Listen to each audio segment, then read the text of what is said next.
Hello, Ali and Peanut here, and we are going to read A Midsummer Night's Dream by William Shakespeare, adapted into a story by Marcia Williams. Hope you enjoy it. This is one of my favourite Shakespeare plays. Gets a bit silly. Chapter 1, in which Hermia and Lysander flee from Athens. The laws in ancient Athens were extremely harsh. One of the more outrageous laws decreed that a daughter must marry the man of her father's choice. If she chose to obey her father, she risked having to live out her days in a nunnery, or worse, forfeit her life. You would think that fathers would let their daughters choose their own husbands, but some of them would not. Take the grand Athenian gentleman Aegus, for example. He was a tyrant. He had ordered his pretty dark-eyed daughter Hermia to marry a young noble called Demetrius. Demetrius was young and good-looking and rich, and he loved Hermia, but Hermia did not love him. She loved his friend Lysander, and Lysander loved her.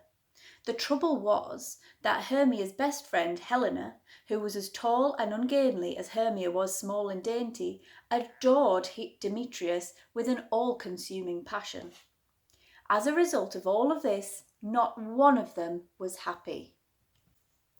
Hermia was as stubborn as her father and would not agree to marry Demetrius, so Aegus brought her to the court of Theseus, Duke of Athens. Surely the Duke could persuade her to change her mind. Full of vexation come I, with complaint against my child, grumbled Aegus. What say you, Hermia? Said the Duke. Be advised, fair maid, your father should be as a god. I would my father looked but with mine eyes, said Hermia. Theseus was about to get married himself, so he was inclined to be sympathetic towards Hermia. He gave her 4 days to choose between love and duty. Take time to pause, he gently advised her. But love never pauses. It rushes on untamed. Being in love himself, the Duke should perhaps have realised this. Besides, those as headstrong and fiery as Hermia do not listen to advice, even from the Duke of Athens. Oh, hell, to choose love by another's eyes, Hermia grumbled to Lysander when they were alone. Unable to bear the thought of parting, Lysander and Hermia agreed to flee Athens and marry where Athenian law could not touch them. They confided their plan to no one except Helena. Hermia hoped that the news she was leaving and was about to marry Lysander would cheer Helena up. It would give her a chance to woo Demetrius. Poor Helena, she could not understand why Demetrius chose Hermia's scorn over her love. Take comfort, he shall no more see my face, Hermia told her best friend. Lysander and myself will fly this place. Farewell, sweet playfellow, pray thou for us, and good luck grant thee thy Demetrius. She smiled and hugged her friend goodbye. That night, while their family and friends slept, Hermia and Lysander fled to the woods, away from the city and its cruel law. Unfortunately, Helena, hoping to gain Demetrius's attention, told him of Hermia and Lysander's flight. But her plan did not work. Demetrius was obsessed with Hermia and determined to get her back, so he set out after the runaway lovers.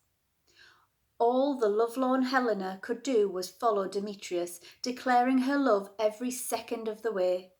Once they reached the woods, Demetrius turned on Helena. I love thee not, therefore pursue me not, he cried angrily.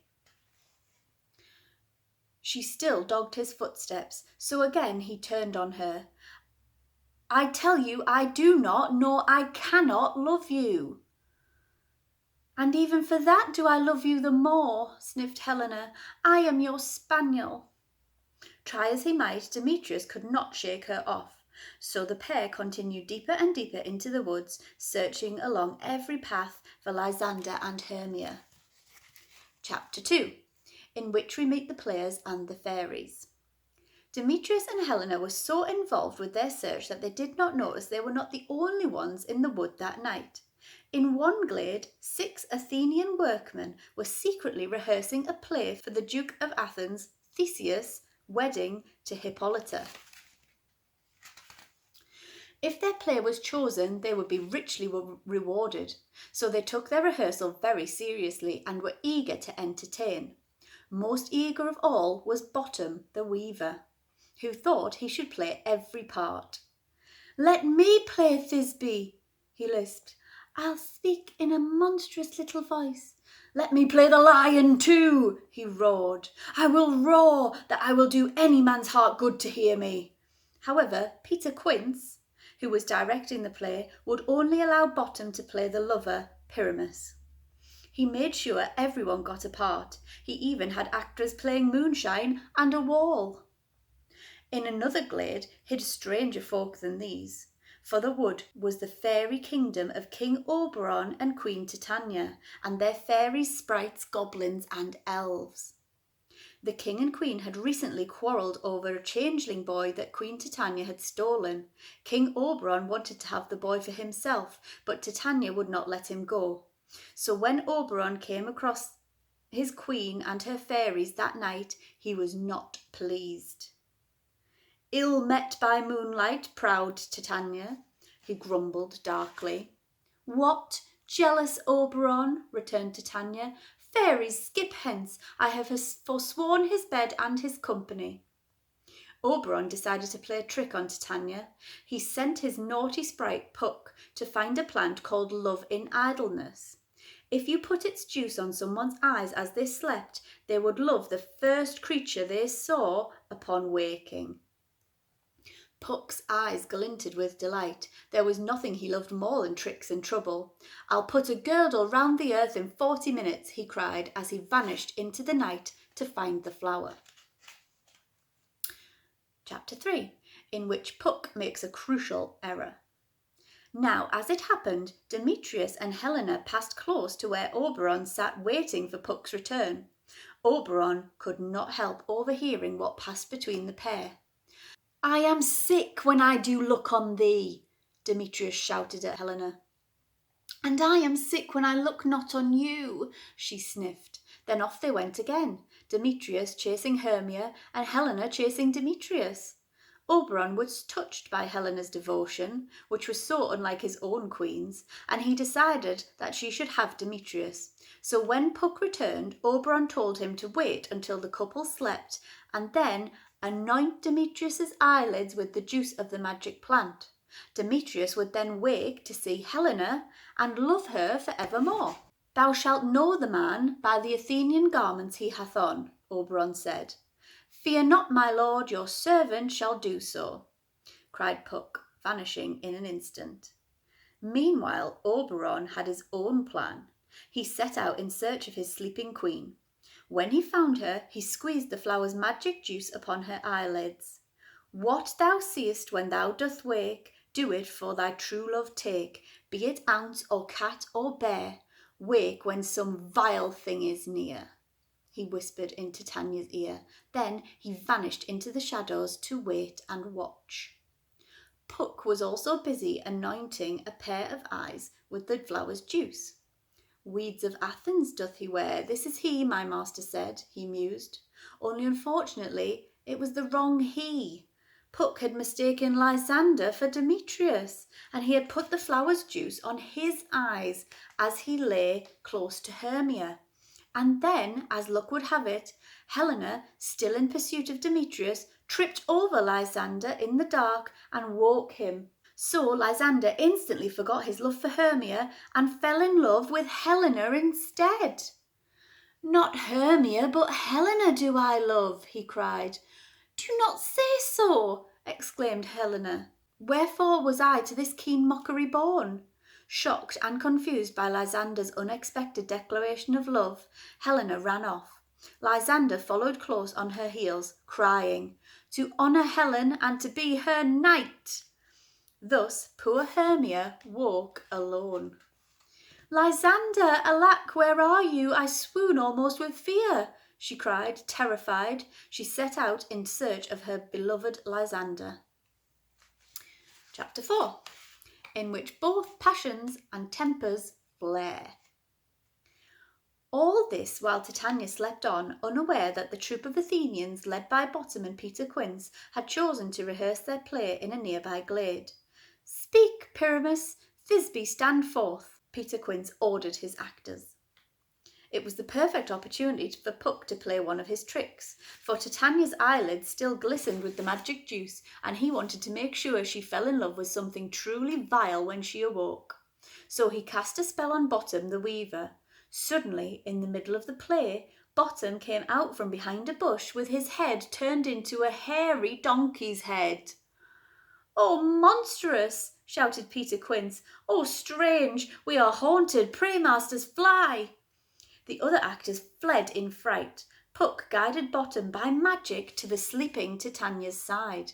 There he left him and retired to watch the events unfold. Poor Bottom didn't realise he had been transformed. He thought his friends were making fun of him. "I see their knavery," he said. "This is to make an ass of me, to fright me if they could. Well, I shall sing that they shall hear that I am not afraid." But he was quaking with fear. Bottom sang with a donkey's neigh. The ouzel cock so black of hue, with orange tawny bill, the throstle with his note so true, the wren with little quill, ee-aw! "What angel wakes me from my flowery bed?" cried Titania, woken by the sound. When she saw Bottom, she fell instantly in love with him, even though he had a donkey's head. Bottom was not displeased by the Queen's attention, especially when she ordered her fairies to attend on his every whim. "Peas blossom, cobweb, moth, and mustard seed, be kind and courteous to this gentleman, hop in his walks and gambol in his eyes, feed him with apricots and dewberries," she cried. Puck reported all this to the delighted Oberon. As they were talking, Demetrius and Hermia paused close by. "Stand close," whispered Oberon. "This is the same Athenian." "This is the woman," replied Puck, "but not this the man." Oberon realised Puck had made a mistake. Demetrius still loved Hermia, who still loved Lysander, but now Lysander loved Helena, who still loved Demetrius. Demetrius was overcome with exhaustion and lay down to rest, while Hermia plunged into the nearest thicket in search of Lysander. "What hast thou done?" cried Oberon, annoyed by his sprite's mistake. He sent Puck to fetch Helena. I go, look how I go," cried Puck. Meanwhile, Oberon anointed Demetrius' weary eyelids with the flower's juice. "When his love he doth espy, let her shine as gloriously as Venus of the sky," he whispered. At that moment, Puck returned, drawing Helena along behind him with an invisible thread. Lysander followed her, still bewitched and lovesick. Demetrius awoke, and when his eyes rested on Helena, it was as if he was seeing her for the first time. The arrow of love pierced his heart, and he threw himself at her feet. "Oh, Helena, goddess, nymph, perfect, divine!" Helena, far from being happy, believed Demetrius was mocking her. "Oh, spite, oh, hell!" she cried. "I see that you are all bent to set against me for your own merriment."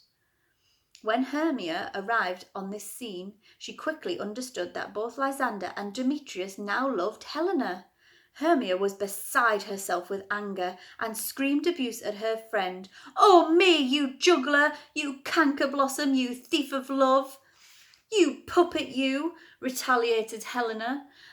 "Thou painted maypole!" shrieked Hermia, flying at Helena, her nails like cat's claws. Lysander and Demetrius looked on, and when they could bear it no more, they went to find space for their own duel. Left to themselves, Hermia and Helena couldn't wait to get away from each other. "I will not trust you, nor longer stay in your cursed company," declared Helena, using her long legs to vanish into the wood. "This is thy negligence," Oberon declared to Puck as he came out of the shadows. "Believe me, King of Shadows, I mistook," protested Puck, although he was enjoying every minute of the drama. However, Oberon wanted the harm that magic had done to be undone with another magic flower, so on Oberon's orders, Puck drew the lovers up into the wood. Up and down, he sang, "I will lead them up and down."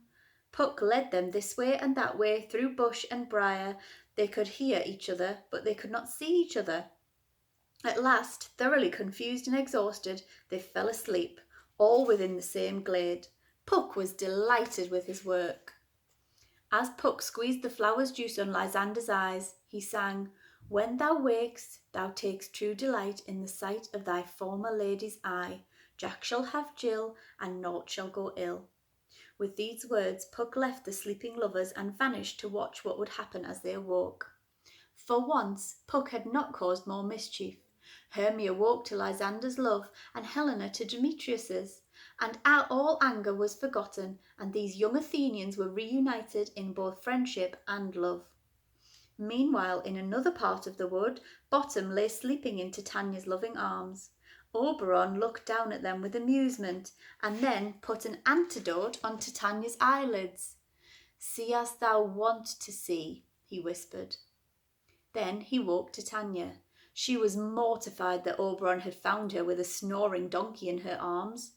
"My Oberon, what visions have I seen? Methought I was enamoured of an ass," she cried. To cover her confusion, she promised to give the changeling boy to Oberon. Oberon was satisfied at last. He called for music and danced happily away with Titania, leaving Puck to turn Bottom back into his usual self. Chapter 5, in which many couples are wed. The day was nearly dawning, and Duke Theseus was leading his hounds out on an early morning hunt with his love Hippolyta and Hermia's father Aegus. When they came across the runaway lovers, Aegus was still eager to force Hermia to marry Demetrius. "I beg the law," he demanded of Duke Theseus. Luckily for Hermia, this was Duke Theseus's wedding day. When he saw the young people so in love and paired off so happily, he overruled Aegus. He bade the whole party return with him to Athens and resolved that all three couples would wed that very day, he and Hippolyta, Hermia and Lysander, and Helena and Demetrius. Everyone was delighted except Aegus, who grumbled all the way home. After the wedding ceremonies, the motley troupe of actors, including Bottom, who had his old head back, were called to put on their play. They put their all into every part. Roar went the lion and shine went the moon, so that the audience cried, "Well roared lion and well shone moon." The play earned them much money and applause. As the players departed, the Duke called for music, and everyone celebrated the end of an eventful day with a dance. Even Aegus smiled. He seemed quite pleased that his daughter was neither dead nor banished, but dancing in the arms of Lysander, the man she truly loved. "The iron tongue of midnight hath told 12, yawned the Duke, as the music faded. "Lovers to bed, 'tis almost fairy time." And so the whole company, at last restored to happy harmony, retired to bed. For a moment the hall was left in quiet darkness. Then came the fairy king and queen, attended by Puck and a whole train of fairies, elves, and goblins, and they banished the darkness with fairy light. They had come to bless the palace of Duke Theseus and all who slept there, a perfect end to the story, or maybe to a Midsummer Night's Dream in an enchanted wood.